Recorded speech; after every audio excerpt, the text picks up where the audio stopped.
ਕਹਿੰਦੇ 4-4 ਉਂਗਲ ਚੌੜੇ ਖੱਪਰੇ ਤਿੱਖੇ ਤੀਰ, ਜਿਨ੍ਹਾਂ ਨੂੰ ਕੰਕ ਪੰਛੀ ਦੇ ਪਰ ਲੱਗੇ ਹੁੰਦੇ ਹੈ। ਚਿੱਟੀਆਂ ਚੀਲਾਂ ਵੀ ਕਹਿੰਦੇ ਆ, ਜਿਨ੍ਹਾਂ ਨੂੰ ਕੰਕ ਵੀ ਕਹਿੰਦੇ ਆ। ਉਹਦੇ ਜਿਹੜੇ ਖੰਭ ਹਨ ਉਹ ਤੀਰ ਦੀ ਬਾਗੜ 'ਚ ਲਾਏ ਜਾਂਦੇ ਪਿਛਲੇ ਪਾਸੇ, ਕਿਉਂਕਿ ਜਿੰਨੀ ਉਹ ਤੀਰ ਦੀ ਬਾਗੜ 'ਚ ਖੰਭ ਹੁੰਦੇ, ਹਵਾ ਦੇ ਨਾਲ ਤੀਰ ਉਨੇ ਹੀ ਤੇਜ਼ ਉੱਡਦੇ ਆ ਅਤੇ ਸਿੱਧੇ ਜਾਂਦੇ ਆ। ਸੋ ਜਿਨ੍ਹਾਂ ਨੂੰ ਕੰਕ ਦੇ ਪੰਖ ਲੱਗੇ ਹੋਏ ਨੇ, 4-4 ਉਂਗਲ ਚੌੜੀਆਂ ਮੁਖੀਆਂ ਨੇ, ਖੱਪਰੇ ਤੀਰ ਹਨ, ਜਿਹਦੇ ਨਾਲ ਬੜੇ ਵੇਗ ਦੇ ਨਾਲ ਸੱਪ ਦੀ ਤਰ੍ਹਾਂ ਉੱਡ ਕੇ ਜਾਂਦੇ, ਫੁੰਕਾਰੇ ਮਾਰਦੇ ਹੋਏ। ਵੇਦ ਤਹਿ ਗਨ ਅਰਨ ਕੋ ਪ੍ਰਾਨਨ ਕਰ ਹਾਨਾ, ਵੈਰੀਆਂ ਨੂੰ ਵਿੰਨ ਸੁੱਟਦੇ ਹਨ। ਇੱਕ ਇੱਕ ਤੀਰ ਛੇਵੇਂ ਪਾਤਸ਼ਾਹ ਦਾ 5-5, 7-7, 10-10 ਦੇ ਪ੍ਰਾਣ ਲੈ ਲੈਂਦਾ ਹੈ। ਮਹਾਰਾਜ ਮਹਾਬਲੀ ਯੋਧੇ ਛੇਵੇਂ ਪਾਤਸ਼ਾਹ ਜੀ ਇਹੋ ਜਿਹਾ ਭਾਰੀ ਤੀਰ ਕਮਾਨ ਲੈ ਕੇ, ਜੰਗੀ ਤੀਰ ਲੈ ਕੇ ਸਾਵਧਾਨ ਹੋਏ ਨੇ। ਖੰਜਰ ਜਮ ਧਰ ਕਮਰ ਸੋਂ ਪੁਨ ਧਰਿਓ ਤਮਾਚਾ, ਕਮਰ ਕਾਸੇ ਦੇ ਸ਼ਸਤਰ ਸਜਾਏ ਨੇ। ਖੰਜਰ ਪਾਈ ਹੈ, ਕਮਰ ਕਸੇ ਵਿੱਚ ਕਟਾਰ ਪਾਈ ਹੈ, ਵਿਛੂਆ ਬਗਦਾ ਜੰਬੀਆ ਆਦਿਕ ਸ਼ਸਤਰ ਕਮਰ ਕਸੇ 'ਚ ਪਾਏ ਨੇ। ਔਰ ਤਮੰਚਾ, ਯੂਪੀ 'ਚ ਅਜੇ ਵੀ ਤਮੰਚਾ ਬੋਲਦੇ ਨੇ ਇਹਨੂੰ, ਸਾਧ ਸੰਗਤ ਜੀ ਅੱਜ ਕੱਲ੍ਹ ਦੀ ਬੋਲੀ 'ਚ ਪਿਸਟਲ ਕਹਿ ਲਓ, ਪਿਸਤੌਲ। ਪੁਰਾਣੇ ਜ਼ਮਾਨੇ 'ਚ ਤਮੰਚੇ ਹੁੰਦੇ ਸੀ, ਇੱਕ ਨਾਲੀ, ਦੋ ਨਾਲੀ, ਇਸ ਤਰ੍ਹਾਂ ਦੀਆਂ ਉਹਦੀਆਂ ਨਾਲਾਂ ਹੁੰਦੀਆਂ, ਉਨੀ ਉਹ 'ਚ ਗੋਲੀਆਂ ਚਲਾਈਆਂ ਜਾ ਸਕਦੀਆਂ ਸੀ। ਅੱਜ ਵੀ ਤੁਸੀਂ ਜੇ ਦਰਸ਼ਨ ਕਰਨੇ ਹੋਣ ਸ੍ਰੀ ਅਕਾਲ ਤਖਤ ਸਾਹਿਬ ਦੇ ਉੱਤੇ, ਬਾਬਾ ਦੀਪ ਸਿੰਘ ਸਾਹਿਬ ਜੀ, ਬਾਬਾ ਕਰਮ ਸਿੰਘ ਜੀ ਸ਼ਹੀਦ ਅਤੇ ਹੋਰ ਸ਼ਹੀਦਾਂ ਸਿੰਘਾਂ ਦੇ ਤਮੰਚੇ ਪਏ ਹਨ। ਸੱਚਖੰਡ ਸ੍ਰੀ ਹਜ਼ੂਰ ਸਾਹਿਬ ਵਿਖੇ ਵੀ ਮਹਾਰਾਜ ਸਾਹਿਬ ਕਲਗੀਧਰ ਪਾਤਸ਼ਾਹ ਦੇ ਕਮਰ ਕੱਸੇ ਦੇ ਸ਼ਸਤਰਾਂ ਵਿੱਚ ਤਮੰਚੇ ਮੌਜੂਦ ਹਨ। ਸੋ ਇਸ ਪ੍ਰਕਾਰ ਨਾਲ ਸਤਿਗੁਰੂ ਛੇਵੇਂ ਪਾਤਸ਼ਾਹ ਜੀ ਕਮਰ ਕਸੇ ਵਿੱਚ ਪਿਸਤੌਲ ਪਾ ਲਿਆ ਹੈ। ਅਨਹੁ ਬਲੀ ਤੋ ਰੰਗ ਮਮ ਬੋਲਿਓ ਗੁਰ ਸਾਚਾ, ਸੱਚੇ ਪਾਤਸ਼ਾਹ ਕਹਿਣ ਲੱਗੇ ਸਾਡਾ ਬਲੀ ਘੋੜਾ ਲੈ ਕੇ ਆਓ, ਜੰਗੀ ਘੋੜਾ। ਸੁਨਤ ਹੁਕਮ ਕਰ ਸ਼ੀਘਰਤਾ ਆਨਿਓ ਸ਼ਿੰਗਾਰਾ, ਸਤਿਗੁਰਾਂ ਦਾ ਹੁਕਮ ਸੁਣ ਕੇ ਮਹਾਰਾਜ ਦਾ ਬਹੁਤ ਬਲੀ ਜੰਗੀ ਘੋੜਾ ਸ਼ਿੰਗਾਰ ਕੇ ਸੂਰਮੇ ਲੈ ਆਏ ਹਨ। ਜਾਹਰ ਜਰਤ ਜਵਾਹਰਨ ਜਹਜ਼ੀਨ ਸੁਧਾਰਾ, ਜਿਹਦੀ ਕਾਠੀ ਸੋਨੇ ਦੀ ਹੈ ਤੇ ਵਿੱਚ ਹੀਰੇ ਮੋਤੀ ਜਗਮਗ ਕਰ ਰਹੇ ਨੇ, ਹੀਰੇ ਜਵਾਹਰਾਤ ਜੜੇ ਹੋਏ ਨੇ। ਲਾਂਗੁਲ ਫੇਰਤ ਆਵ ਤੋ ਉੱਚੋ ਕਰ ਗਾਟਾ, ਸਾਧ ਸੰਗਤ ਜੀ ਘੋੜਾ ਬੜਾ ਜਵਾਨ, ਬੜਾ ਬਲੀ, ਉੱਚੀ ਗਾਟੀ ਗਰਦਨ ਕਰਕੇ, ਧੌਣ ਉੱਚੀ ਕਰਕੇ ਆ ਰਿਹਾ ਹੈ ਤੇ ਪੂਛ ਘੁਮਾ ਰਿਹਾ ਹੈ। ਬੜਾ ਫੁਰਤੀਲਾ ਘੋੜਾ ਹੈ। ਫੁਰਕਤ ਪਗ ਕੋ ਧਰਤ ਹੈ ਧਰਣੀ ਕੋ ਕਾਟਾ, ਫੁਰਕਾਟੇ ਮਾਰਦਾ ਹੋਇਆ ਆਉਂਦਾ ਹੈ, ਫੁਰਕਦਾ ਹੈ ਤੇ ਘੋੜੇ ਦੇ ਪੈਰ ਧਰਤੀ ਤੇ ਨਹੀਂ ਲੱਗਦੇ, ਕਦਮ ਗੋਲ ਕਰਕੇ ਇਉਂ ਕਰਕੇ ਰੱਖਦਾ ਪੌੜ ਧਰਤੀ ਦੇ ਉੱਤੇ। ਵਰਣ ਕੁਮੈਤ ਸੁਵਰਨ ਕੇ ਭੂਖਨ ਚਮਕੰਤੇ, ਇਹ ਕੁਮੈਤ ਤੇਲੀਏ ਜੇ ਰੰਗ ਦਾ, ਕਾਲੇ ਜੇ ਰੰਗ ਦਾ ਘੋੜਾ ਹੈ ਤੇ ਉੱਤੇ ਸੋਨੇ ਰੰਗ ਦੇ ਗਹਿਣੇ ਬਹੁਤ ਜ਼ਿਆਦਾ ਚਮਕਦੇ। ਕਾਲੇ ਰੰਗ ਦਾ ਘੋੜਾ ਹੋਵੇ ਤੇ ਸੋਨੇ ਦੀ ਪਾਈ ਹੋਵੇ ਕਾਠੀ, ਉਹਦੀ ਚਮਕ ਹੀ ਵੱਖਰੀ ਹੈ, ਕਿਉਂਕਿ ਕਾਲੇ ਰੰਗ ਤੇ ਸੋਨਾ ਚਮਕਦਾ ਹੀ ਦੂਰੋਂ ਹੈ। ਕਾਲੇ ਰੰਗ ਦਾ ਕੁਮੈਤ ਘੋੜਾ ਛੇਵੇਂ ਪਾਤਸ਼ਾਹ ਦਾ, ਸੋਨੇ ਦੀਆਂ ਹਮੇਲਾਂ ਗਲ 'ਚ ਪਾਈਆਂ ਹੋਈਆਂ ਨੇ, ਕਲਗੀ ਲਾਈ ਹੋਈ ਹੈ। ਗਜਗਾਹਨ ਜਿਤ ਸ਼ੋਭ ਤੋ ਕਵ ਕਾਚਰ ਬੰਤੇ, ਕਹਿੰਦੇ ਗਜਗਾਹ ਵੀ ਲਾਈ ਹੋਈ ਹੈ ਤੇ ਉਹਦੇ ਮੂੰਹ ਦੇ ਵਿੱਚ ਕੰਡਿਆਲਾ ਪਾਇਆ, ਕੰਡਿਆਲੇ ਨੂੰ ਚੱਬਦਾ ਹੈ ਦੰਦਾਂ ਥੱਲੇ। ਮਨਹੁ ਕਰਬ ਬਲ ਪੁਸ਼ਟ ਹੈ ਦੁਸ਼ਟਨ ਦਰਟੰਤਾ, ਕਹਿੰਦੇ ਘੋੜਾ ਨਹੀਂ, ਇੰਝ ਲੱਗਦਾ ਜਿਵੇਂ ਹਾਥੀ ਦਾ ਬੱਚਾ ਹੋਵੇ। ਹਾਥੀ ਤਾਂ ਨਹੀਂ, ਪਰ ਹਾਥੀ ਦੇ ਬੱਚੇ ਵਰਗਾ ਲੱਗਦਾ ਜੇ। ਐਡਾ ਬਲੀ ਘੋੜਾ, ਦੁਸ਼ਟਾਂ ਦੇ ਦਲਾਂ ਨੂੰ ਦਲ ਸੁੱਟਣ ਵਾਲਾ ਘੋੜਾ ਹੈ ਛੇਵੇਂ ਪਾਤਸ਼ਾਹ ਦਾ। ਛਾਤੀ ਆਯੁਤ ਚਪਲ ਬਹੁ ਮਨ ਕਹਿਓ ਕਰੰਤਾ, ਕਹਿੰਦੇ ਛਾਤੀ ਚੌੜੀ ਹੈ ਘੋੜੇ ਦੀ ਇਸ ਤਰ੍ਹਾਂ, ਤੇ ਗੁਰੂ ਸਾਹਿਬ ਜੀ ਦੇ ਮਨ ਨਾਲ ਉਹਦਾ ਮਨ ਮਿਲਿਆ ਹੋਇਆ, ਮਨ ਅਸਵਾਰ। ਸਤਿਗੁਰੂ ਪਾਤਸ਼ਾਹ ਉੱਤੇ ਬੈਠੇ ਫੁਰਨਾ ਕਰਦੇ ਵੀ ਸੱਜੇ ਮੁੜੇ, ਤੇ ਘੋੜਾ ਆਪੇ ਹੀ ਸੱਜੇ ਮੁੜ ਜਾਂਦਾ। ਦਾਸ ਨੇ ਵੀ ਸਾਧ ਸੰਗਤ ਜੀ ਐਸਾ ਅਨੁਭਵ ਘੋੜਿਆਂ ਦੇ ਵਿੱਚ ਰਹਿ ਕੇ ਕੀਤਾ ਹੈ, ਮਹਾਂਪੁਰਸ਼ਾਂ ਤੋਂ ਸੁਣਿਆ ਵੀ ਹੈ, ਅਨੁਭਵ ਵੀ ਕੀਤਾ ਹੈ ਵੀ ਸਵਾਰ ਦੇ ਨਾਲ ਘੋੜੇ ਦਾ ਮਨ ਮਿਲ ਜਾਂਦਾ। ਸਵਾਰ ਦਾ ਤੇ ਘੋੜੇ ਦਾ ਮਨ ਇੱਕ ਹੋ ਜਾਏ, ਤੇ ਜਿੱਧਰ ਸਵਾਰ ਫੁਰਨਾ ਕਰੇ ਨਾ, ਆ ਦੋਵੇਂ ਜਿਹੜੇ ਚਰਨ ਹਨ ਉੱਪਰ ਸਵਾਰ ਦੀਆਂ, ਦੋਵੇਂ ਲੱਤਾਂ ਹਨ, ਗੋਡੇ ਹਨ, ਪੱਟ ਹਨ, ਉਥੋਂ ਘੋੜਾ ਮਹਿਸੂਸ ਕਰ ਲੈਂਦਾ ਵੀ ਮੇਰਾ ਸਵਾਰ ਸੱਜੇ ਮੁੜਨਾ ਚਾਹੁੰਦਾ ਹੈ ਕਿ ਖੱਬੇ ਮੁੜਨਾ ਚਾਹੁੰਦਾ, ਅੱਗੇ ਜਾਣਾ ਚਾਹੁੰਦਾ ਜਾਂ ਪਿੱਛੇ ਜਾਣਾ ਚਾਹੁੰਦਾ। ਇਸ ਤਰ੍ਹਾਂ ਮਹਾਰਾਜ ਦਾ ਘੋੜਾ ਛੇਵੇਂ ਪਾਤਸ਼ਾਹ ਗੁਰੂ ਹਰਗੋਬਿੰਦ ਸਾਹਿਬ ਜੀ ਦਾ ਗੁਰੂ ਸਾਹਿਬ ਦੇ ਮਨ ਦੇ ਇਸ਼ਾਰੇ ਨਾਲ ਤੁਰਦਾ ਹੈ। ਪੂਰਬ ਕੇ ਬੜ ਭਾਗ ਤੇ ਸਤਿਗੁਰ ਦਰ ਆਇਓ, ਕਵੀ ਰਾਜ ਭਾਈ ਸੰਤੋਖ ਸਿੰਘ ਜੀ ਕਹਿੰਦੇ ਇਸ ਘੋੜੇ ਦੀ ਵੀ ਕਈ ਜਨਮਾਂ ਦੀ ਭਗਤੀ ਹੈ। ਇਹਦੇ ਪੂਰਬਲੇ ਕੋਈ ਕਰਮ ਚੰਗੇ ਹਨ, ਜਿਹੜਾ ਘੋੜੇ ਦੀ ਜੂਨੀ 'ਚ ਪੈ ਕੇ ਗੁਰੂ ਸਾਹਿਬ ਦੀ ਸੇਵਾ 'ਚ ਆਇਆ ਹੈ। ਇਹ ਸਤਿਗੁਰਾਂ ਦਾ ਘੋੜਾ ਹੈ। ਛੇਵੇਂ ਪਾਤਸ਼ਾਹ ਮੀਰੀਆਂ ਪੀਰੀਆਂ ਦੇ ਮਾਲਕ ਗੁਰੂ ਹਰਗੋਬਿੰਦ ਸਾਹਿਬ ਜੀ ਦਾ ਘੋੜਾ ਹੈ। ਵਾਹਿਗੁਰੂ ਕਹਿ ਕਰ ਉਠੇ ਘੋੜਾ ਦਰਸਾਇਓ, ਵਾਹਿਗੁਰੂ ਕਹਿ ਕਰ ਉਠੇ, ਮਹਾਰਾਜ ਵਾਹਿਗੁਰੂ ਕਹਿ ਕੇ ਉੱਠੇ ਨੇ ਸਾਹਮਣੇ ਜਦੋਂ ਘੋੜਾ ਆ ਗਿਆ ਹੈ। ਪਾਗਰ ਕਾਬਤ ਦੇ ਕਰਤ ਬੈ ਗਹਿ ਗਰੀਬ ਸੁਕੇਸਾ, ਮਹਾਰਾਜ ਨੇ ਆਪਣਾ ਖੱਬਾ ਚਰਨ ਘੋੜੇ ਦੀ ਰਕਾਬ ਦੇ ਵਿੱਚ ਰੱਖਿਆ ਹੈ, ਤੇ ਘੋੜੇ ਦੀ ਗਰਦਨ ਦੀ ਜਿਹੜੀ ਉੱਪਰ ਕੇਸ ਹਨ ਜਿਹੜੇ, ਉਹਨਾਂ ਨੂੰ ਆਪਣੇ ਖੱਬੇ ਹੱਥ ਨਾਲ ਫੜਿਆ ਹੈ, ਤੇ ਸੱਜਾ ਹੱਥ ਕਾਠੀ ਦੇ ਹੰਨੇ ਨੂੰ ਪਾ ਲਿਆ ਹੈ। ਆਸਨ ਆਏ ਵਾਗ ਗਹਿ ਬਲਵੰਡ ਵਿਸ਼ੇਸ਼ਾ। ਔਰ ਪਲਾਕੀ ਮਾਰ ਕੇ ਮਹਾਰਾਜ ਛੇਵੇਂ ਪਾਤਸ਼ਾਹ ਕਾਠੀ ਦੇ ਉੱਤੇ ਆ ਗਏ। ਘੋੜੇ ਦੇ ਸਵਾਰ ਹੋ ਗਏ ਮਹਾਬਲੀ ਯੋਧੇ ਛੇਵੇਂ ਪਾਤਸ਼ਾਹ ਜੀ। ਦੀਹਦ ਮਾਮਨ ਚੋਬ ਲਗ ਉਠ ਨਾਦ ਵਿਸਾਲੇ। ਜਦੋਂ ਸਤਿਗੁਰੂ ਪਾਤਸ਼ਾਹ ਘੋੜੇ ਤੇ ਸਵਾਰ ਹੋਏ, ਵੱਡਿਆਂ ਵੱਡਿਆਂ ਨਗਾਰਿਆਂ ਤੇ ਨਗਾਰਚੀਆਂ ਨੇ ਦੋਹਰੀਆਂ ਚੋਬਾਂ ਲਾ ਦਿੱਤੀਆਂ। ਜਕਾਰੇ ਤੇ ਜਕਾਰਿਆਂ ਨਾਲ ਆਕਾਸ਼ ਗੂੰਜ ਗਿਆ, ਕਿਉਂਕਿ ਸੱਚੇ ਪਾਤਸ਼ਾਹ ਜੀ ਜੰਗ ਨੂੰ ਚੱਲੇ ਹਨ। ਸੱਜੀ ਸਭ ਜੋਧਾ ਚੜੇ ਗਨ ਸ਼ਸਤਰ ਸੰਭਾਲੇ। ਉਸੇ ਵੇਲੇ ਸਾਰੀਆਂ ਫੌਜਾਂ ਜਿਹੜੀਆਂ ਮਹਾਰਾਜ ਦੇ ਨਾਲ ਸ਼ਸਤਰ ਵਸਤਰ ਸੰਭਾਲ ਕੇ ਘੋੜਿਆਂ ਤੇ ਸਵਾਰ ਹੋ ਗਈਆਂ ਨੇ। ਸਮੁਖ ਭਏ ਸ਼ਤਰੂਨ ਕੇ ਕਰ ਚਹਿਸ ਵਿਨਾਸ਼ਾ। ਮਹਾਰਾਜ ਮਹਾਬਲੀ ਯੋਧੇ ਸ਼ਤਰੂਆਂ ਦਾ ਵਿਨਾਸ਼ ਕਰਨ ਲਈ, ਜੰਗ ਨੂੰ ਅਖੀਰਲਾ ਰੂਪ ਦੇਣ ਲਈ ਵੈਰੀ ਦੇ ਸਾਹਮਣੇ ਜਾ ਹੋਏ ਨੇ। ਕੁਛ ਚਲੇ ਦੇਖਤ ਭਏ ਬੜ ਜੰਗ ਤਮਾਸ਼ਾ। ਘੋੜਾ ਕੁਝ ਕਦਮ ਅੱਗੇ ਵਧਿਆ ਹੈ, ਸਾਹਮਣੇ ਜੰਗ ਹੁੰਦਾ ਸਤਿਗੁਰੂ ਜੀ ਨੇ ਵੇਖਿਆ, ਦੂਰ ਤੱਕ ਨਿਗਾਹ ਪਾਈ ਹੈ। ਨਮਸਕਾਰਨੀ ਗਨ ਚਲੈ ਬਹੁ ਸ਼ਬਦ ਉਠੰਤੇ। ਬਹੁਤ ਗੋਲੀਆਂ ਚੱਲ ਰਹੀਆਂ ਨੇ, ਕਾੜ ਕਾੜ ਹੋ ਰਹੀ ਹੈ। ਮਨੋਹ ਮਿਰਦੰਗਨ ਭਜਨ ਬਹੁ ਉਤਸ਼ਾਹ ਕਰੰਤੇ। ਇੰਜ ਲੱਗਦਾ ਜਿਵੇਂ ਬਹੁਤ ਸਾਰੇ ਮਿਰਦੰਗ ਵੱਜਦੇ ਹੋਣ, ਜਿਵੇਂ ਮਾਨੋ ਬਹੁਤ ਸਾਰੇ ਸਾਜ਼ ਵੱਜਦੇ ਹੋਣ, ਨਗਾਰੇ ਵੱਜ ਰਹੇ ਹਨ। ਮਾਰ ਮਾਰ ਮੁਖ ਕਰਤ ਹੈ ਜਨ ਗਾਵਤ ਗੀਤਾ। ਤੇ ਜਿਹੜੇ ਨਗਾਰੇ ਵੱਜ ਰਹੇ ਹੋ ਤੇ ਮਾਨੋ ਮਿਰਦੰਗ ਵੱਜ ਰਹੇ ਨੇ। ਤੇ ਜਿਹੜੇ ਸੂਰਮੇ ਕਹਿੰਦੇ ਨੇ ਮਾਰ ਲਓ ਮਾਰ ਲਓ ਮਾਰ ਲਓ, ਉਹ ਸਮਝੋ ਗੀਤ ਗਾ ਰਹੇ ਨੇ। ਕਵੀ ਰਾਜ ਭਾਈ ਸੰਤੋਖ ਸਿੰਘ ਜੀ ਜੰਗ ਦਾ ਨਕਸ਼ਾ ਇੱਦਾਂ ਦਾ ਬੰਨ੍ਹ ਰਹੇ ਨੇ ਜਿਵੇਂ ਕੋਈ ਨੱਚਣ ਗਾਣ ਦਾ ਅਖਾੜਾ ਹੁੰਦਾ। ਨੱਚਣ ਗਾਣ ਜਿੱਥੇ ਨੱਚਣ ਵਾਲੇ ਨੱਚਦੇ ਨੇ ਤੇ ਗਾਣ ਵਾਲੇ ਗਾਉਂਦੇ ਨੇ, ਉੱਥੇ ਕੀ ਹੁੰਦਾ?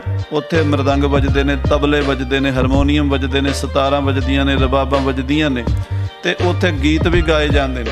ਜਿਹੜੇ ਤੇ ਨਗਾਰੇ ਵੱਜ ਰਹੇ ਨੇ, ਢੋਲ ਵੱਜ ਰਹੇ ਨੇ, ਇਹ ਤੇ ਸਮਝੋ ਤਬਲੇ ਵੱਜ ਰਹੇ ਨੇ। ਤੇ ਜਿਹੜੇ ਸੂਰਮੇ ਕਹਿੰਦੇ ਨੇ ਮਾਰ ਲਓ ਮਾਰ ਲਓ, ਉਹ ਸਮਝੋ ਗੀਤ ਗਾ ਰਹੇ ਨੇ। ਗੁਲਕਾਂ ਬ੍ਰਿੰਦ ਸੜਾਕ ਲਗ ਇਹ ਤਾਲ ਪਰੀਤਾ। ਤੇ ਜਿਹੜੇ ਗੋਲੀਆਂ ਛਾੜ ਛਾੜ ਕਰਦੀਆਂ, ਕਾੜ ਕਾੜ ਕਰਦੀਆਂ ਚੱਲ ਰਹੀਆਂ ਨੇ, ਇਹ ਸਮਝੋ ਤਾਲ ਪੂਰੇ ਜਾ ਰਹੇ ਨੇ। ਰੰਗ ਅਖਾਰਾ ਜੰਗ ਕੋ ਗੁਰ ਮਹਿਦ ਨਿਹਾਰਾ। ਇਹ ਜਿਵੇਂ 10ਵੇਂ ਪਾਤਸ਼ਾਹ ਨੇ ਲਿਖਿਆ ਨਾ ਕਿ ਨਿਰਤ ਯੁੱਧ ਕੀ ਭੂਮ ਕੇ ਨਿਰਤ ਅਖਾੜਾ।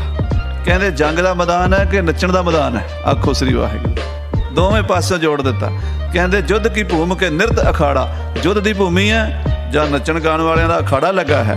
ਗੋਲੀਆਂ ਜਦੋਂ ਚੱਲਦੀਆਂ ਨੇ ਮਾਨੋ ਤਾਲ ਪੂਰਦੀਆਂ ਨੇ, ਜਦੋਂ ਸੂਰਮੇ ਪਬਕ ਮਾਰਦੇ ਨੇ, ਲਲਕਾਰਾ ਮਾਰਦੇ ਨੇ, ਮਾਨੋ ਗੀਤ ਗਾਉਂਦੇ ਨੇ, ਢੋਲ ਵੱਜਦੇ ਨੇ, ਨਗਾਰੇ ਵੱਜਦੇ ਨੇ, ਮਾਨੋ ਤਬਲੇ ਤੇ ਮ੍ਰਿਦੰਗ ਵੱਜਦੇ ਨੇ। ਉਸ ਜੰਗ ਦੇ ਮੈਦਾਨ ਵਿੱਚ ਜੰਗ ਕੋ ਰੰਗ ਕਿ ਰੰਗ ਕੋ ਜੰਗ ਇਕੱਠਾ ਹੋ ਗਿਆ। ਸੱਚੇ ਪਾਤਸ਼ਾਹ ਮਹਾਰਾਜ ਉਸ ਮੈਦਾਨੇ ਜੰਗ 'ਚ ਆ ਗਏ ਨੇ। ਬੀਚ ਪ੍ਰਵੇਸ਼ਨ ਹੋਣ ਕੋ ਤਤਕਾਲ ਵਿਚਾਰਾ। ਮਹਾਰਾਜ ਜੰਗ ਦੇ ਵਿੱਚ ਵੜਨਾ ਚਾਹੁੰਦੇ ਨੇ।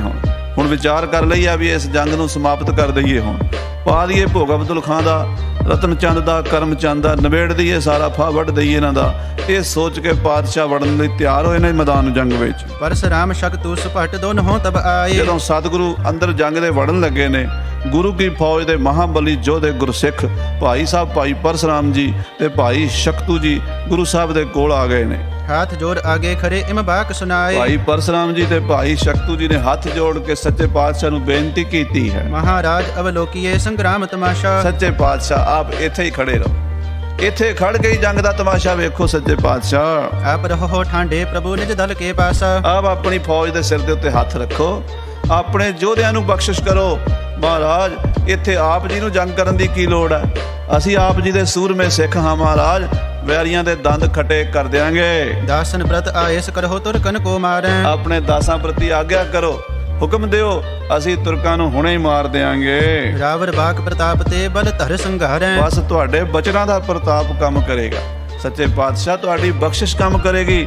ਆਪ ਜੀ ਕਿਰਪਾ ਕਰੋ, ਆਪ ਜੀ ਆਗਿਆ ਦਿਓ, ਆਪ ਜੀ ਦੇ ਬਚਨਾਂ ਨਾਲ ਇਹਨਾਂ ਦਾ ਖਾਤਮਾ ਕਰ ਦਈਏ। ਰਹਿ ਅਗਾਰੀ ਅਰ ਕਹਾਂ ਇਹ ਅਲਪ ਵਿਚਾਰੇ। ਇਹ ਵਿਚਾਰੇ ਮੁੱਠੀ ਭਰ ਤੁਰਕ ਹੁਣ ਸਾਡੇ ਸਾਹਮਣੇ ਕਿਵੇਂ ਅੜ ਸਕਦੇ? ਇਹਨਾਂ ਦੀ ਕੀ ਤਾਕਤ ਹੈ ਇਹ ਗੁਰੂ ਖਾਲਸੇ ਨਾਲ ਟੱਕਰ ਲੈ ਸਕਣ? ਲਵਪੁਰ ਦਿੱਲੀ ਆਗਰੇ ਲੁੱਟ ਕਰ ਹੈ ਉਜਾਰੇ। ਮਹਾਰਾਜ ਇਹਨਾਂ ਨੂੰ ਤੇ ਅਸੀਂ ਹੁਣੇ ਮਸਲ ਕੇ ਰੱਖ ਦਿਆਂਗੇ। ਆਪ ਜੀ ਦੀ ਕਿਰਪਾ ਹੋਵੇਗੀ, ਲਾਹੌਰ ਤੇ ਜਾ ਕੇ ਕਬਜ਼ਾ ਕਰ ਲਾਂਗੇ, ਉਹ ਸ਼ਾਹਜਹਾਨ ਦੀ ਦਿੱਲੀ ਲੁੱਟ ਲਾਂਗੇ, ਉਹ ਆਗਰੇ ਤੱਕ ਚਲੇ ਜਾਵਾਂਗੇ।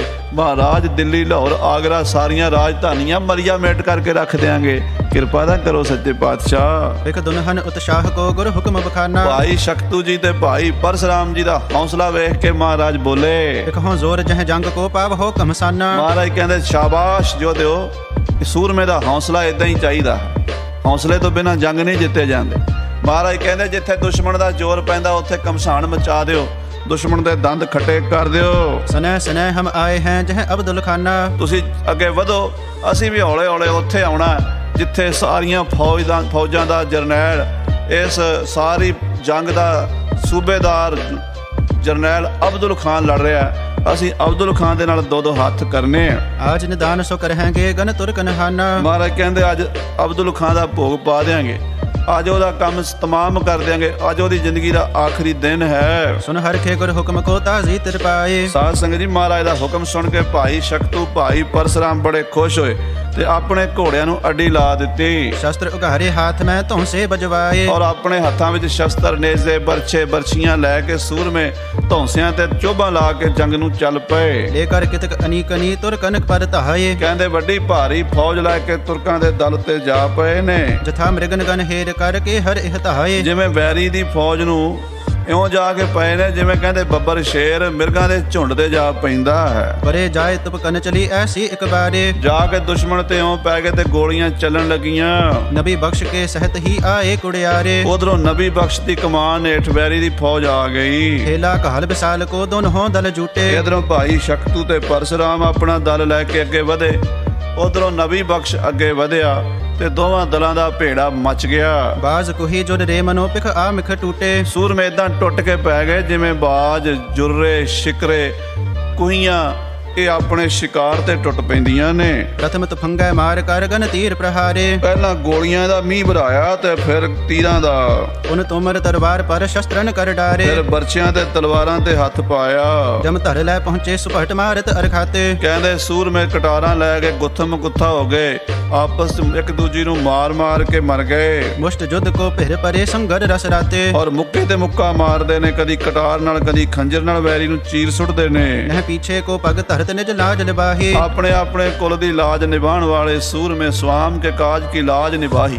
10ਵੇਂ ਪਾਤਸ਼ਾਹ ਮਹਾਰਾਜ ਲਿਖਦੇ ਆਪਣੇ ਸਵਾਮੀ ਦੇ ਕੰਮ ਦੀ ਲਾਜ ਨਿਭਾਉਣ ਵਾਸਤੇ ਲੜਦੇ ਨੇ। ਮਾਰ ਮਾਰ ਮਰ ਮਰ ਗਿਰੇ ਕਟ ਆਪ ਸਮਾਹੀ। ਮਾਰ ਮਾਰ ਕੇ ਮੈਦਾਨੇ ਜੰਗ ਵਿੱਚ ਕੱਟ ਮਰੇ ਨੇ। ਤੁਰਕਨ ਪਰ ਲੋਹਾ ਉਲਟ ਇਮ ਪਰਿਓ ਵਡੇਰਾ। ਪਰ ਸਾਧ ਸੰਗਤ ਜੀ, ਤੁਰਕਾਂ ਤੇ ਲੋਹਾ ਉਲਟਾ ਪੈ ਗਿਆ, ਪੁੱਠਾ ਪੈ ਗਿਆ। ਜੀਤ ਦਿਖਤ ਕੈ ਮਰ ਗਏ ਗਨ ਦਲ ਇੱਕ ਬੇਰਾ। ਥਾਂ ਥਾਈਂ ਤੁਰਕਾਂ ਦੀਆਂ ਲਾਸ਼ਾਂ ਦਰਿਆ ਦੇ ਕੰਢੇ ਤੇ ਵਿਛੀਆਂ ਪਈਆਂ। ਘੋੜੇ ਮਰੇ ਪਏ ਨੇ, ਜਵਾਨ ਮਰੇ ਪਏ ਨੇ, ਥਾਂ ਥਾਈਂ ਤੁਰਕਾਂ ਦੇ ਲਾਸ਼ਾਂ ਦੇ ਢੇਰ ਲੱਗੇ ਪਏ ਨੇ। ਹੋਤ ਬੁੱਧ ਬਦੇ ਬ੍ਰਿੰਦ ਜਿਮ ਬਹੁ ਬਾਇਓ ਵਿਨਾਸ਼ਾ। ਕਹਿੰਦੇ ਜਿਵੇਂ ਸਾਧ ਸੰਗਤ ਜੀ ਪਾਣੀ 'ਚ ਬੁਲਬੁਲੇ ਪੈਦਾ ਹੁੰਦੇ ਨੇ, ਪਾਣੀ 'ਚ ਬੁਲਬੁਲੇ ਪੈਦਾ ਹੁੰਦੇ ਨੇ ਪਰ ਹਵਾ ਉਹਨਾਂ ਨੂੰ ਖਤਮ ਕਰ ਦਿੰਦੀ ਹੈ। ਹਵਾ ਦਾ ਝੋਕਾ ਹੁੰਦਾ ਹੈ ਤੇ ਪਾਣੀ ਦੇ ਬੁਲਬੁਲੇ ਮਿਟ ਜਾਂਦੇ ਨੇ। ਇੱਦਾਂ ਵੈਰੀ ਦੀ ਫੌਜ ਮਾਨੋ ਬੁਲਬੁਲੇ ਹੀ ਸੀ। ਗੁਰੂ ਕੇ ਸਿੱਖਾਂ ਦਾ ਤੂਫਾਨ ਆਇਆ, ਉਹ ਸਾਰੀ ਉਹ ਬੁਲਬੁਲੇ ਸਭ ਸਮਾਪਤ ਹੋ ਗਏ। ਤਿਮ ਮਰ ਗਏ ਰਿਪ ਸ਼ੀਘਰ ਹੀ ਕੋ ਭਾਗਤ ਤਰਾਸੈ। ਕਹਿੰਦੇ ਵੈਰੀ ਇਉਂ ਮੈਦਾਨੇ ਜੰਗ 'ਚ ਮਰ ਕੇ ਡਿੱਗੇ ਹਨ। ਗੋਪਿਓ ਵਿਦਿਆ ਤਬ ਫਿਰਿਓ ਵਿੱਚ ਜੰਗ ਨਿਸੰਗੈ। ਬਾਬਾ ਬਿਧੀ ਚੰਦ ਸਾਹਿਬ ਜੀ ਗੁਰੂ ਕੇ ਸੂਰਮੇ ਬਿਧੀ ਚੰਦ ਛੀਨਾ ਗੁਰੂ ਕਾ ਸੀਨਾ ਵੀਰ ਰਸ ਵਿੱਚ ਆਏ ਦੁਸ਼ਮਣ ਦੇ ਦਲਾਂ ਵਿੱਚ ਨਿਸੰਗ ਹੋ ਕੇ ਫਿਰ ਰਹੇ ਨੇ। ਤਾਨ ਤਾਨ ਕਰ ਕਾਨ ਲੱਗ ਗਨ ਹਤ ਹੈ ਕਤੰਗੈ। ਬਾਬਾ ਬਿਧੀ ਚੰਦ ਜੀ ਕੰਨਾਂ ਦਾ ਖਿੱਚ ਖਿੱਚ ਤੀਰ ਮਾਰਦੇ ਨੇ। ਦਵਾਇ ਦਵਾਇ ਬਾਣ ਸੰਚਾਰ ਕੈ ਦਵਾਇ ਦਵਾਇ ਤਨ ਪਾਰੇ। ਬਾਬਾ ਬਿਧੀ ਚੰਦ ਜੀ ਤੀਰ ਵਿਦਿਆ ਦੇ ਧਨੁਸ਼ ਵਿਦਿਆ ਦੇ ਮਹਾ ਪੰਡਿਤ ਸਨ। ਦੋ ਦੋ ਤੀਰ ਇਕੱਠੇ ਹੀ ਪਾ ਕੇ ਕਮਾਨ ਵਿੱਚ ਛੱਡ ਦਿੰਦੇ ਸਨ। ਅਨਗਨ ਤੁਰਕਨ ਕੋ ਹਨੇ ਨਹਿ ਹੋਤ ਸੰਭਾਰੇ। ਅਣਗਿਣਤ ਵੈਰੀ ਦੀ ਫੌਜ ਨੂੰ ਮੈਦਾਨੇ ਜੰਗ 'ਚ ਮਾਰ ਮਾਰ ਸਿੱਟਦੇ ਨੇ। ਚੰਚਲ ਬਲੀ ਤਰੰਗ ਕੋ ਨਹਿ ਕਹੂੰ ਟਿਕਾਏ। ਬਾਬਾ ਬਿਧੀ ਚੰਦ ਦਾ ਘੋੜਾ ਬੜਾ ਬਲੀ, ਬੜਾ ਚੰਚਲ, ਬੜਾ ਫੁਰਤੀਲਾ, ਧਰਤੀ ਤੇ ਪੈਰ ਨਹੀਂ ਲੱਗਣ ਦਿੰਦਾ। ਜਹ ਦੇਖੈ ਰਿਪ ਵਧਤ ਹੈ ਤਹ ਦੇ ਉਥਲਾਏ। ਜਿੱਥੇ ਦੁਸ਼ਮਣ ਵੱਧਦਾ ਨਜ਼ਰ ਆਉਂਦਾ ਬਾਬਾ ਬਿਧੀ ਚੰਦ ਉਧਰ ਜਾ ਪੈਂਦੇ। ਜਿੱਧਰ ਦੁਸ਼ਮਣ ਦਾ ਜ਼ੋਰ ਪੈਂਦਾ ਨਾ ਬਾਬਾ ਜੀ ਉਧਰ ਹੀ ਤੀਰਾਂ ਦੀ ਵਰਖਾ ਕਰਨ ਲੱਗ ਜਾਂਦੇ ਆ। ਤੁਰਕ ਬ੍ਰਿੰਦ ਮੈਂ ਬਰ ਗਇਓ ਹਨ ਮੁਗਲ ਪਠਾਨਾ। ਕਹਿੰਦੇ ਤੁਰਕਾਂ ਦੇ ਦਲਾਂ ਵਿੱਚ ਬਾਬਾ ਬਿਧੀ ਚੰਦ ਇਉਂ ਫਿਰਦਾ ਜਿਵੇਂ ਸਾਧ ਸੰਗਤ ਜੀ ਭੇਡਾਂ ਦੇ ਜੜ ਵਿੱਚ ਬੱਬਰ ਸ਼ੇਰ ਆ ਗਿਆ ਹੋਵੇ। ਅੱਗੇ ਹੀ ਲਾਈ ਫਿਰਦਾ, ਜਿੱਧਰ ਜਾਂਦਾ ਮਾਰ ਮਾਰ ਤੀਰ ਉਥਲ ਉਥਲ ਕੇ ਸੱਟਦਾ ਹੈ। ਮਾਰ ਮਾਰ ਘਮਸਾਨ ਕਰ ਬਲਵਾਨ ਮਹਾਨਾ। ਮਹਾਬਲੀ ਯੋਧੇ ਬਾਬਾ ਬਿਧੀ ਚੰਦ ਜੀ ਮਾਰ ਮਾਰ ਕੇ ਵੈਰੀ ਦੇ ਦਲਾਂ ਵਿੱਚ ਤਬਾਹੀਆਂ ਮਚਾਈ ਜਾਂਦੇ ਆ। ਜਿਤ ਦਿਸ਼ ਕੋ ਵਿਚਰਤ ਬਲੀ ਹੋਏ ਜਾਤ ਮੈਦਾਨਾ। ਜਿੱਧਰ ਬਾਬਾ ਬਿਧੀ ਚੰਦ ਜੀ ਜਾਂਦੇ ਮੈਦਾਨ ਸਾਫ਼ ਹੋ ਜਾਂਦਾ ਹੈ। ਹਾਂਜੀ, ਛਤਰ ਹੋਏ ਮਾਰਿਓ ਚਹਿਤ ਕਰਦਾ ਵਸੋ ਨਾਨਾ। ਕਹਿੰਦੇ ਵੈਰੀ ਨੂੰ ਘੇਰ ਘੇਰ ਕੇ ਵੇਖ ਵੇਖ ਕੇ ਤੀਰ ਮਾਰਦਾ। ਜਿੱਥੇ ਕੱਸ ਕੇ ਬਾਬਾ ਬਿਧੀ ਚੰਦ ਜੀ ਤੀਰ ਛੱਡਦੇ ਨੇ ਉੱਥੇ ਫਿਰ ਵੈਰੀ ਦਲ ਦੇ ਵਿੱਚ ਉਦਾਂ ਹੀ ਹੌਸਲੇ ਉਹਨਾਂ ਦੇ ਪਸਤ ਹੋ ਜਾਂਦੇ ਨੇ। ਕਈ ਤੇ ਤੀਰਾਂ ਨਾਲ ਡਿੱਗਦੇ ਨੇ, ਕਈ ਦਹਿਸ਼ਤ ਖਾ ਕੇ ਉਂਝ ਹੀ ਲੰਮੇ ਪੈ ਜਾਂਦੇ ਡਰਦੇ ਮਾਰੇ। ਕਿਸ ਕੋ ਯਤਨ ਨ ਚੇਲਤ ਹੈ ਆਪ ਸੋ ਮਰ ਜਾਏ ਹੈ। ਕਹਿੰਦੇ ਕਿਸੇ ਦਾ ਯਤਨ ਨਹੀਂ ਚੱਲਦਾ ਅੱਗੇ ਵਧਣ ਦਾ, ਆਪਸ 'ਚ ਮਰੀ ਜਾਂਦੇ ਨੇ ਲੜ ਲੜ ਕੇ ਤੁਰਕ। ਗਰਜ ਬੰਗਾਰਤ ਹਨਤ ਜਿਮ ਕੇ ਹਰ ਨਿਰਭੈ ਹੈ। ਕਹਿੰਦੇ ਬਾਬਾ ਬਿਧੀ ਚੰਦ ਜੀ ਬੱਬਰ ਸ਼ੇਰ ਤਰ੍ਹਾਂ ਗਰਜਦੇ ਨੇ, ਭਬਕ ਮਾਰ ਕੇ ਪੈਂਦੇ ਨੇ। ਐਂਚ ਚਾਂਪ ਕੋ ਸਰਤ ਜਾਏ ਤੱਕ ਤੱਕ ਰਿਪ ਛਾਤੀ। ਕੰਨਾਂ ਦਾ ਹੀ ਖਿੱਚ ਖਿੱਚ ਤੀਰ ਛੱਡਦੇ ਨੇ। ਲਗਤ ਪਾਰ ਹੀ ਪਰਤ ਹੈ ਤਰੈ ਪਪਾਤੀ। ਕਹਿੰਦੇ ਬਾਬਾ ਜੀ ਦਾ ਤੀਰ ਜਿਹਦੀ ਛਾਤੀ 'ਚ ਵੱਜਦਾ ਉਹ ਘੋੜੇ ਤੋਂ ਧੜਮ ਕਰਕੇ ਥੱਲੇ ਡਿੱਗਦਾ। ਇਤਨੇ ਮੈਂ ਚੰਦੂ ਤਨੁਜ ਚਲ ਸਨਮੁਖ ਆਵਾ। ਇੰਨੇ ਨੂੰ ਸਾਧ ਸੰਗਤ ਜੀ ਚੰਦੂ ਦਾ ਪੁੱਤਰ ਦੀਵਾਨ ਚੰਦੂ, ਜਿਸ ਨੇ ਮਹਾਰਾਜ ਪੰਜਵੇਂ ਪਾਤਸ਼ਾਹ ਗਰੀਬ ਨਵਾਜ ਜੀ ਨੂੰ ਤੱਤੀ ਤਵੀ ਤੇ ਬਿਠਾ ਕੇ ਸ਼ਹੀਦ ਕੀਤਾ ਸੀ, ਬਾਅਦ ਵਿੱਚ ਗੁਰੂ ਹਰਗੋਬਿੰਦ ਸਾਹਿਬ ਜੀ ਨੇ ਉਹਨੂੰ ਨੱਕ 'ਚ ਨਕੇਲ ਪਾ ਕੇ ਦਿੱਲੀ ਤੋਂ ਲੈ ਕੇ ਲਾਹੌਰ ਤੱਕ ਸਾਰੇ ਸ਼ਹਿਰਾਂ 'ਚ ਭੀਖ ਮੰਗਵਾਈ ਸੀ, ਜੁੱਤੀਆਂ ਮਰਵਾਈਆਂ ਸਨ ਤੇ ਲਾਹੌਰ ਵਿੱਚ ਭਾਈ ਗੁਰਦਿੱਤੇ ਭੜਭਿੰਜੇ ਦੇ ਹੱਥੋਂ ਉਹਦੀ ਮੌਤ ਵੀ ਹੋ ਗਈ ਸੀ। ਉਸ ਚੰਦੂ ਦਾ ਪੁੱਤਰ ਆ ਗਿਆ ਕਰਮਚੰਦ। ਪਰੀ ਲੋਥ ਪਰ ਲੋਥ ਜਹ ਸ਼ਰੋਣਤ ਬਿਥਰਾਵਾ। ਉਹ ਜੰਗ ਦੇ ਵਿੱਚ ਮੈਦਾਨ ਦੇ ਵਿੱਚ ਉੱਥੇ ਪਹੁੰਚਿਆ ਜਿੱਥੇ ਲਾਸ਼ਾਂ ਦੇ ਢੇਰ ਲੱਗੇ ਪਏ ਤੇ ਖੂਨ ਦੇ ਪਰਨਾਲੇ ਵਗ ਰਹੇ ਨੇ। ਕਰਤ ਚੌਂਪ ਆਗੇ ਅਰਿਓ ਮੂਰਖ ਮਤਹੀਨਾ। ਬੜੇ ਉਤਸ਼ਾਹ ਨਾਲ ਗੁਰੂ ਹਰਗੋਬਿੰਦ ਸਾਹਿਬ ਕੋਲੋਂ ਆਪਣੇ ਪਿਤਾ ਦੀ ਮੌਤ ਦਾ ਬਦਲਾ ਲੈਣ ਲਈ ਮੂਰਖ ਅੱਗੇ ਆਇਆ ਹੈ। ਵਿਧੀਏ ਕੀਨ ਚਨਾਰ ਕੋ ਬੜ ਆਨੰਦ ਲੀਨਾ। ਬਾਬਾ ਬਿਧੀ ਚੰਦ ਜੀ ਨੇ ਪਛਾਣ ਲਿਆ। ਬਾਬਾ ਜੀ ਨੇ ਵੇਖ ਲਿਆ ਵੀ ਇਹ ਉਹੀ ਦੁਸ਼ਟ ਹੈ ਜਿਹੜਾ ਗੁਰੂ ਮਹਾਰਾਜ ਪੰਜਵੇਂ ਪਾਤਸ਼ਾਹ ਦੇ ਕਾਤਲ ਦਾ ਪੁੱਤਰ ਹੈ, ਤੇ ਇਹਦਾ ਹੁਣ ਸਮਾਂ ਆ ਗਿਆ, ਇਹਨੂੰ ਕਰੀਏ ਹੁਣ ਪਾਰ। ਹਾਂਜੀ। ਕਹਿਤ ਭਇਓ ਮਮ ਪਿਤ ਹਤਿਓ ਤੈ ਗੁਰ ਕੇ ਆਗੇ। ਕਹਿਣ ਲੱਗਾ ਬਾਬਾ ਬਿਧੀ ਚੰਦ ਜੀ ਨੂੰ ਲਲਕਾਰ ਕੇ ਕਰਮਚੰਦ ਬੋਲਿਆ, ਪਛਾਣ ਲਿਆ ਉਹਨੇ ਵੀ ਇਹੀ ਬਿਧੀ ਚੰਦ ਹੈ ਜਿਹਨੇ ਮੇਰੇ ਪਿਓ ਦੀ ਨੱਕ ਪਾੜੀ ਸੀ, ਨਕੇਲ ਪਾਈ ਸੀ, ਜੁੱਤੀਆਂ ਮਰਵਾਈਆਂ ਸੀ। ਕਹਿਣ ਲੱਗਾ ਤੂੰ ਮੇਰਾ ਪਿਓ ਮਾਰਿਆ ਹੈ। ਕਰਤ ਪ੍ਰਤੀਖਨ ਮੈਂ ਰਹਿਓ ਸੋ ਅਬ ਫਲ ਲਾਗੇ। ਬਿਧੀ ਚੰਦ ਮੈਂ ਤੈਨੂੰ ਉਡੀਕਦਾ ਸੀ ਕਦੀ ਮੇਰੇ ਦਾਅ ਥੱਲੇ ਆਵੇਂਗਾ, ਅੱਜ ਤੂੰ ਮੇਰੇ ਸਾਹਮਣੇ ਆ ਗਿਆ, ਮੇਰੀ ਉਡੀਕ ਨੂੰ ਫਲ ਲੱਗ ਗਿਆ ਹੈ। ਜਿਵੇਂ ਚਾਹਤ ਸੋ ਬਿਦ ਬਣੀ ਰਣ ਮਹਿ ਤੁਝ ਹੇਰੇ। ਜਿਵੇਂ ਚਾਹੁੰਦਾ ਸੀ ਨਾ ਮੈਂ ਉਵੇਂ ਹੀ ਬਿਦ ਬਣ ਗਈ ਆ, ਅੱਜ ਮੈਂ ਤੈਨੂੰ ਰਣ ਤੱਤੇ 'ਚ ਮਾਰਾਂਗਾ। ਪਿਤ ਪਲਟਾ ਇਹ ਕਰਜ਼ ਸਿਰ ਉਤਰ ਹੈ ਅਬ ਮੇਰੇ। ਮੇਰੇ ਪਿਤਾ ਦਾ ਮੌਤ ਦਾ ਬਦਲਾ ਲੈਣ ਦਾ ਕਰਜ਼ਾ ਮੇਰੇ ਸਿਰ ਹੈ, ਉਹ ਅੱਜ ਮੈਂ ਲਾਹ ਦਿਆਂਗਾ ਤੈਨੂੰ ਮਾਰ ਕੇ। ਪੂਰਬ ਤੁਮ ਕੋ ਮਾਰ ਕੈ ਰਣ ਖੇਤ ਮਝਾਰੇ। ਪਹਿਲਾਂ ਬਿਧੀ ਚੰਦ ਮੈਂ ਤੈਨੂੰ ਮਾਰਾਂਗਾ। ਹਰਗੋਬਿੰਦ ਕੋ ਪੁਨ ਕਹੋ ਜੋਧਾ ਬਰਿਆਰੇ। ਫਿਰ ਮਾਂ ਬਲੀ ਤੇਰੇ ਗੁਰੂ ਨੂੰ ਮਾਰਾਂਗਾ। ਸੁਨਤ ਹਸਿਓ ਵਿਦਿਆ ਅਧਿਕ ਉੱਤਰ ਕੋ ਦੀਨਾ। ਭਾਈ ਬਿਧੀ ਚੰਦ ਸਾਹਿਬ ਜੀ ਹੱਸ ਪਏ ਉਹਦੀ ਗੱਲ ਸੁਣ ਕੇ ਤੇ ਅੱਗੋਂ ਉੱਤਰ ਦਿੰਦੇ ਐ। ਚਹਤ ਉਤਾਰਿਓ ਪਿਤ ਕਰਜ਼ ਤੂੰ ਮਹਾ ਪ੍ਰਵੀਨਾ। ਬੜਾ ਸਿਆਣਾ ਬਈ ਤੂੰ ਜਿਹੜਾ ਆਪਣੇ ਪਿਓ ਦਾ ਕਰਜ਼ਾ ਲਾਣ ਆ ਗਿਆ। ਹਾਂਜੀ। ਅਬ ਤੁਝ ਕੋ ਮਾਰ ਹੈ ਤੁਰਤ ਰਿਣ ਕੌਣ ਉਤਾਰੇ। ਪਰ ਜਿਹੜਾ ਅਸੀਂ ਤੈਨੂੰ ਮਾਰਾਂਗੇ ਨਾ ਹੁਣ ਉਹਦਾ ਕਰਜ਼ਾ ਕੌਣ ਲਾਏਗਾ? ਤੂੰ ਤਾਂ ਪਿਓ ਦਾ ਲਾਣ ਆਇਆ, ਤੂੰ ਤੇਰਾ ਪੁੱਤਰ ਵੀ ਹੈ ਜਿਹੜਾ ਤੇਰਾ ਬਦਲਾ ਲੈਣ ਆਵੇਗਾ, ਕਿਉਂਕਿ ਅਸੀਂ ਇੱਕ ਦਾ ਕਰਜ਼ਾ ਤੂੰ ਲਾਣ ਆਇਆ ਤੇ ਜਿਹੜਾ ਅੱਜ ਹੋਰ ਚੜ੍ਹਨਾ ਉਹਦਾ ਕੀ ਬਣਨਾ? ਹਾਂਜੀ। ਇਹ ਸੰਸਾਰ ਸਭ ਕਰਤ ਹੈ ਕਿ ਮੈਂ ਨਿਰਣੰ ਧਾਰੇ। ਇਹਦਾ ਨਿਰਣਾ ਕਰਦੇ ਸਾਰਿਆਂ ਦੇ ਮਨ 'ਚ ਸ਼ੱਕ ਹੈ ਵੀ ਕਰਮਚੰਦ ਮਰੇਗਾ ਤੇ ਉਹਦਾ ਬਦਲਾ ਚੰਦੂ ਦਾ ਤੇ ਕਰਮਚੰਦ ਲੈਣ ਆ ਗਿਆ ਬਦਲਾ, ਪਰ ਕਰਮਚੰਦ ਦਾ ਬਦਲਾ ਕੌਣ ਲੈਣ ਆਵੇਗਾ? ਕਰਮਚੰਦ ਇਵੇਂ ਸੁਨਤ ਹੀ ਤੱਕ ਤੀਰ ਪ੍ਰਹਾਰਾ। ਬਾਬਾ ਬਿਧੀ ਚੰਦ ਦੀ ਹਾਸੀ ਸੁਣ ਕੇ ਕਰਮਚੰਦ ਨੂੰ ਹੋਰ ਗੁੱਸਾ ਚੜਿਆ, ਉਹਨੇ ਕੱਸ ਕੇ ਤੀਰ ਛੱਡਿਆ। ਤਨ ਵਿਧੀਏ ਕੇਤਕ ਚੁਭਿਓ ਕਹਿ ਖੈਂਚ ਨਿਕਾਰਾ। ਬਾਬਾ ਜੀ ਨੂੰ ਆ ਕੇ ਤੀਰ ਵੱਜਾ, ਥੋੜਾ ਜਿਹਾ ਚੁਭ ਗਿਆ ਸਰੀਰ ਦੇ ਵਿੱਚ, ਬਾਬਾ ਜੀ ਨੇ ਨਾਲ ਹੀ ਪੁੱਟ ਦਿੱਤਾ।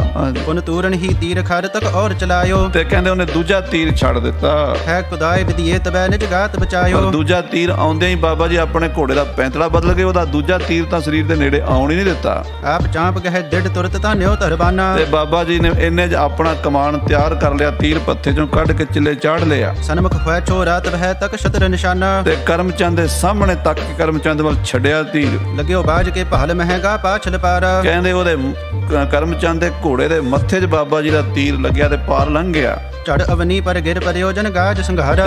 ਕਰਮਚੰਦ ਦਾ ਘੋੜਾ ਧਰਮ ਕਰਕੇ ਗੋਡਿਆਂ ਪਰਨੇ ਥੱਲੇ ਡਿੱਗਾ ਤੇ ਇਹ ਛਾਲ ਮਾਰ ਗਿਆ ਉੱਤੋਂ। ਪਹੁੰਚਿਓ ਵਿਧਿਆ ਨਿਕਟ ਚੱਲ ਨਹਿ ਖੜਗ ਪ੍ਰਹਾਰਾ। ਤੇ ਬਾਬਾ ਬਿਧੀ ਚੰਦ ਜੀ ਆਪਣਾ ਘੋੜਾ ਦੜਾ ਕੇ ਨੇੜੇ ਪਹੁੰਚ ਗਏ। ਚਾਹੁੰਦੇ ਤਾਂ ਤਲਵਾਰ ਨਾਲ ਮਾਰ ਸਕਦੇ ਸੀ, ਪਰ ਆਪ ਜੀ ਨੇ ਵਾਰ ਨਹੀਂ ਕੀਤਾ। ਦਬੀ ਟਾਂਗ ਹੈ ਕੇਤ ਰੇ ਤਰ ਉਤਰ ਨਿਕਾਰਾ। ਕਹਿੰਦੇ ਉਹਦੀ ਜਿਹੜੀ ਲੱਤ ਸੀ ਨਾ ਕਰਮਚੰਦ ਦੀ, ਉਹ ਘੋੜੇ ਦੇ ਥੱਲੇ ਦੱਬ ਗਈ ਸੀ। ਬਾਬਾ ਜੀ ਉਤਰੇ ਘੋੜੇ ਤੋਂ ਤੇ ਉਹਨੂੰ ਘੋੜੇ ਦੇ ਥੱਲਿਓਂ ਕੱਢ ਲਿਆ। ਹਾਂਜੀ। ਗਹਿਲੀਨ ਸ਼ਿਕਰ ਸ਼ੀਗਰਤਾ ਪਾਛੇ ਕੋ ਚਾਲਾ। ਤੇ ਬਾਬਾ ਜੀ ਨੇ ਨਾ ਖੱਬੀ ਵੱਖੀ ਜਿਉਂ ਲੈ ਲਿਆ, ਇੱਕੋ ਬਾਂਹ ਦੇ ਵਿੱਚ ਹੀ ਬੰਨ ਲਿਆ ਇੱਕੋ ਬਾਂਹ ਨਾਲ, ਤੇ ਬਾਬਾ ਜੀ ਕੈਦ ਕਰਕੇ ਕਰਮਚੰਦ ਨੂੰ ਲੈ ਚੱਲੇ। ਅਪਰ ਸਿੱਖ ਅਰ ਤੁਰਕ ਤਹਿ ਰਣ ਮਚਿਓ ਕਰਾਲਾ। ਬਾਕੀ ਜੰਗ ਬੜਾ ਕਰਾਲ ਮਚਿਆ ਹੋਇਆ ਸੀ, ਸਿੱਖ ਵੀ ਜੂਝ ਰਹੇ ਸੀ, ਤੇ ਤੁਰਕ ਵੀ ਲੜ ਰਹੇ ਸੀ ਦੋਵੇਂ ਪਾਸਿਓਂ ਬੜੀ ਗਹਿ ਚ ਲੜਾਈ ਹੋ ਰਹੀ ਸੀ। ਬੜੇ ਬਹੁਤ ਅਰ ਰਾਏ ਕਹਿਤ ਹੈ ਚਹਿਤ ਛੁਟਾਇਓ। ਉਹਦੀ ਫੌਜ ਦੇ ਜਵਾਨ ਉਹਨੂੰ ਛੁਡਾਉਣਾ ਚਾਹੁੰਦੇ ਵੀ ਬਿਧੀ ਚੰਦ ਦੀ ਜੱਫੇ ਚੋਂ ਛੁਡਾ ਕੇ ਲੈ ਜਾਈਏ। ਹਾਂਜੀ, ਗੁਰਦਲ ਤੇ ਛਲ ਖੈਂਚਲੀ ਸਭ ਕੋ ਅਟਕਾਇਓ। ਇਧਰੋਂ ਗੁਰੂ ਕੇ ਸਿੱਖਾਂ ਨੇ ਵੀ ਉਹਨਾਂ ਆਉਂਦਿਆਂ ਹੋਇਆਂ ਤੁਰਕਾਂ ਵੱਲ ਗੋਲੀਆਂ ਚਲਾ ਦਿੱਤੀਆਂ, ਉਹਨੂੰ ਅਟਕਾ ਦਿੱਤਾ, ਨੇੜੇ ਨਹੀਂ ਲੱਗਣ ਦਿੱਤਾ। ਕਰੇ ਸ਼ੀਗਰਤਾ ਬਲ ਸਹਿਤ ਕਹਿ ਆਨਿਓ ਬੈਰੀ। ਕਹਿੰਦੇ ਵੈਰੀ ਨੂੰ ਫੜ ਕੇ ਨਾ ਕਰਮ ਚੰਦ ਨੂੰ ਬਾਬਾ ਬਿਧੀ ਚੰਦ ਜੀ ਘੜੀਸ ਕੇ ਲੈ ਆਏ, ਉਹਦੀਆਂ ਲੱਤਾਂ ਥੱਲੇ ਘੜੀਸਦੀਆਂ ਤੇ ਉਹਨੂੰ ਏਦਾਂ ਜੱਫੀ ਚ ਲਿਆ ਆਇਆ ਤੇ ਇੱਕੋ ਬਾਂਹ ਨਾਲ ਘੁੱਟ ਕੇ ਨਾ ਉਹਦੇ ਸਾਹ ਸੱਤ ਮੁਕਾਏ ਹੋਏ। ਹਾਂਜੀ, ਸ਼੍ਰੀ ਗੁਰ ਹਰਗੋਬਿੰਦ ਜਹ ਪਾਇਆ ਤਿਨ ਪੈਰੀ। ਜਿੱਥੇ ਮਹਾਰਾਜ ਛੇਵੇਂ ਪਾਤਸ਼ਾਹ ਖੜੇ ਸਨ ਨਾ, ਲਿਆ ਕੇ ਬਾਬਾ ਬਿਧੀ ਚੰਦ ਨੇ ਕਰਮ ਚੰਦ ਨੂੰ ਲਿਆ ਕੇ ਮਹਾਰਾਜ ਛੇਵੇਂ ਪਾਤਸ਼ਾਹ ਦੇ ਪੈਰੀ ਸੁੱਟ ਦਿੱਤਾ, ਚਰਨਾਂ ਸੁੱਟ ਦਿੱਤਾ। ਨੀਚ ਗੀਵ ਕੋ ਕਰ ਰਹਿਓ ਨਹਿ ਸਨਮੁਖ ਜੋਵਾ। ਮਹਾਰਾਜ ਦੇ ਸਾਹਮਣੇ ਵੇਖ ਨਹੀਂ ਸਕਿਆ, ਧੌਣ ਨੀਵੀਂ ਕਰਕੇ ਖਲੋਤਾ ਹੈ। ਵਿਦਿਆ ਬੋਲਿਓ ਪ੍ਰਭੂ ਜੀ ਰਣ ਵੱਡ ਸਿਰ ਹੋਵਾ। ਮਹਾਰਾਜ ਜੀ ਨੂੰ ਬਾਬਾ ਬਿਧੀ ਚੰਦ ਕਹਿੰਦੇ ਸੱਚੇ ਪਾਤਸ਼ਾਹ ਜੀ, ਇਹ ਵਿਚਾਰੇ ਦੇ ਸਿਰ ਤੇ ਕਰਜ਼ਾ ਬੜਾ ਹੈ, ਇਹ ਕਰਜ਼ਾ ਲੈਣ ਆਇਆ ਆਪਣਾ। ਹਾਂਜੀ, ਪਲਟਾ ਪਿਤ ਲੈ ਬੇ ਅਯੋ ਰਣ ਉਤਰਿਓ ਨਾਹੀ। ਇਹ ਪਿਓ ਦਾ ਬਦਲਾ ਲੈਣ ਆਇਆ ਸੀ ਚੰਦੂ ਦਾ, ਪਰ ਵਿਚਾਰੇ ਦਾ ਕਰਜ਼ਾ ਉਤਰਿਆ ਕੋਈ ਨਹੀਂ ਗੁਰੂ ਜੀ। ਹਾਂਜੀ, ਬੰਦਹੋ ਮਸ਼ਕੈ ਪਾਗ ਸੋ ਪਗ ਸ਼ਿੰਖਲ ਪਾਹੀ। ਤੇ ਮਹਾਰਾਜ ਜੀ ਇਹਦਾ ਹੁਣ ਆਪਾਂ ਹੱਥ ਪਿੱਛੇ ਬੰਨ ਲਈਏ, ਜਿਵੇਂ ਇਹਦੇ ਪਿਓ ਨੂੰ ਕੀਤਾ ਸੀ ਇਹਨੂੰ ਵੀ ਉਦਾਂ ਹੀ ਫਿਰ ਲਾਣਾ ਪੈਣਾ ਕਰਜ਼ਾ, ਇਹਦਾ ਉਸੇ ਤਰ੍ਹਾਂ ਹੀ ਹੋਵੇਗਾ ਹਿਸਾਬ ਕਿਤਾਬ ਜਿਵੇਂ ਇਹਦੇ ਪਿਓ ਨਾਲ ਕੀਤੀ ਸੀ। ਹਾਂਜੀ, ਗੁਰ ਕਿਰਪਾਲ ਹੱਸ ਕਰ ਕਹਿਓ ਕਿਆ ਇਸ ਤੇ ਲੈਬੋ। ਮਾਰੇ ਹੱਸ ਪਏ ਛੇਵੇਂ ਪਾਤਸ਼ਾਹ। ਮਹਾਰਾਜ ਕਹਿੰਦੇ ਬਾਬਾ ਬਿਧੀ ਚੰਦ ਜੀ ਇਹ ਕਰਾੜ ਤੋਂ ਆਪਾਂ ਕੀ ਲੈਣਾ, ਕਹਿੰਦੇ। ਹਾਂਜੀ, ਚੋਰ ਦੇਹੋ ਕੁੜਿਆਰ ਕੋ ਪੁਨ ਕਰਹਿ ਨ ਐਬੋ। ਇਹਨੂੰ ਛੱਡ ਦਿਓ, ਇਹਨੂੰ ਕਹੋ ਵੀ ਅੱਗੇ ਨੂੰ ਇਹੋ ਜਿਹੇ ਪੁੱਠੇ ਕੰਮ ਨਾ ਕਰੇ, ਨਹੀਂ ਤਾਂ ਫਿਰ ਇਹਦਾ ਕੰਮ ਤਮਾਮ ਹੋ ਜਾਏਗਾ। ਹਾਂਜੀ, ਜਥਾ ਦੁਸ਼ਟ ਪਿਤ ਸੁਤ ਤਥਾ ਤੁਰਕਨ ਕੇ ਚੇਰੇ। ਜਿਹੋ ਜਿਹਾ ਇਹਦਾ ਪਿਓ ਸੀ ਉਹੋ ਜਿਹਾ ਇਹ ਹੈ। ਇਹ ਤੁਰਕਾਂ ਦੇ ਗੁਲਾਮ ਹਨ, ਉਹਨਾਂ ਦੇ ਚੇਲੇ ਹਨ। ਕੁਛ ਕ ਜੂਤ ਸਿਰ ਮਹਿਤ ਹੈ ਸਿਮ ਰਹਿ ਗੁਣ ਤੇਰੇ। ਇਹਨੂੰ 5 ਜੁੱਤੀਆਂ ਮਾਰ ਕੇ ਛੱਡ ਦਿਓ, ਇਹਨੂੰ ਯਾਦ ਆ ਜਾਏ ਵੀ ਪਿਓ ਦੇ ਵੀ ਇਦਾਂ ਹੀ ਵੱਜੀਆਂ ਸੀਗੀਆਂ। ਹੁਕਮ ਮਾਨ ਤਿਆਗਿਓ ਤਬੈ ਪਨ ਹੀ ਕਛ ਮਾਰੇ। ਬਾਬਾ ਬਿਧੀ ਚੰਦ ਜੀ ਨੇ ਨਾ ਕਹਿੰਦੇ ਮਹਾਰਾਜ ਦਾ ਹੁਕਮ ਮੰਨ ਕੇ ਛੱਡ ਦਿੱਤਾ, ਪਰ ਜਾਂਦੇ ਜਾਂਦੇ ਨੂੰ 5-7 ਛੁੱਤਰ ਜੜ ਦਿੱਤੇ। ਨਹੀਂ ਬੋਲ ਮੁਖ ਆਵ ਤੋ ਭਾਗਿਓ ਛੁਟ ਹਾਰੇ। ਕਹਿੰਦੇ ਬੇਸ਼ਰਮ ਜਿਹਾ ਬੰਦਾ ਭੱਜ ਕੇ ਛੁੱਟ ਕੇ ਪਿੱਛੇ ਚਲਾ ਗਿਆ। ਜਾਏ ਮਿਲਿਓ ਤੁਰਕਨ ਬਿਖੈ ਜਹ ਅਬਦੁਲ ਖਾਨਾ। ਅਬਦੁਲ ਖਾਨ ਕੋਲ ਜਾ ਪਹੁੰਚਿਆ। ਧਰਕਤ ਉਰ ਬੜ ਸਵਾਸ ਲੈ ਅਸਬਾਕ ਛਾਤੀ ਧੜਕਦੀ, ਸਵਾਸ ਲੰਮੇ ਲੰਮੇ ਲੈਂਦਾ। ਗਹਿਓ ਮੋਹੇ ਲੈ ਕਰ ਗਏ ਗੁਰ ਜਹਾਂ ਖੜੋ ਹੈ। ਅਬਦੁਲ ਖਾਨ ਨੂੰ ਕਹਿੰਦਾ ਮੈਨੂੰ ਤੇ ਫੜ ਕੇ ਲੈ ਗਏ ਸੀ ਗੁਰੂ ਦੇ ਕੋਲ। ਛਲ ਬਲ ਕੋ ਧਰ ਸ਼ੀਗਰਤਾ ਮੈਂ ਛੁਟਨ ਕਰੋ ਹੈ। ਮੈਂ ਛਲ ਬਲ ਕਰਕੇ ਆ ਗਿਆ, ਉੱਥੇ ਮੈਨੂੰ ਮਾਰਨ ਲੱਗੇ ਸੀ। ਸਿੱਖਨ ਕੋ ਮਾਰਤ ਅਯੋ ਸਭ ਭੇਦ ਨਿਹਾਰਾ। ਹਾਂ, ਸਿੱਖਾਂ ਨਾਲ ਮੇਰੀ ਜੰਗ ਹੁੰਦੀ ਰਹੀ ਹੈ। ਇਦਾਂ ਦੱਸ ਕੇ ਸਾਧ ਸੰਗਤ ਜੀ ਇਹਨੇ ਆਪਣੇ ਆਪ ਨੂੰ ਉੱਥੇ ਪੇਸ਼ ਕੀਤਾ ਅਬਦੁਲ ਖਾਨ ਕੋਲੋਂ। ਫਿਰ ਆਗਿਆ ਲੈ ਕੇ ਨਾਲ ਉਹਦੇ ਚੱਲ ਕੇ ਆਏਗਾ। ਅੱਗੇ ਕਥਾ ਆਪਾਂ ਸਰਵਣ ਕਰਾਂਗੇ। ਮਹਾਰਾਜ ਦੇ ਹੱਥੋਂ ਇਹਦੀ ਮੌਤ ਹੋਵੇਗੀ, ਜਿਵੇਂ ਪਰਮੇਸ਼ਰ ਨੇ ਲਿਖਿਆ ਸੀ। ਬਾਬਾ ਬਿਧੀ ਚੰਦ ਦੇ ਹੱਥੋਂ ਨਹੀਂ ਸੀ ਮਰਨਾ, ਸਤਿਗੁਰਾਂ ਦੇ ਹੱਥੋਂ ਮਰਨਾ ਸੀ। ਤੋ ਇਸ ਕਰਕੇ ਇਹ ਵਾਪਸ ਚਲਾ ਗਿਆ। ਫਿਰ ਆਇਆ, ਗੁਰੂ ਸਾਹਿਬ ਨੇ ਇਹਨੂੰ ਕਿਸ ਤਰ੍ਹਾਂ ਸੋਧਿਆ।